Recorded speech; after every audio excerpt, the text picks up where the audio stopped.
I'm Aaron. I'm Lee. To work on an original score. I went to Trent, Reznor, and Atticus because I want this Americana to be a very deep wall of sounds. When we got the first cut of the film, no music or anything in it, we thought that this was a masterpiece. We knew that the guitar was going to be the central element. Which was from Luca, a simple, beautiful, naked acoustic guitar. Why did you offer to bring me along? You seem nice. I am nice.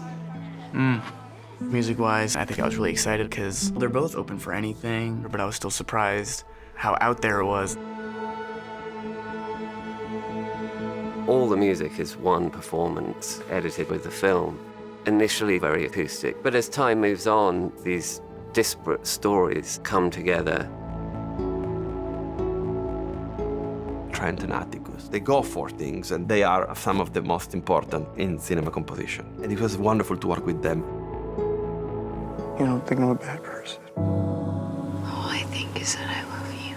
We've never had this kind of runway. It's one of the scores I'm most proud of.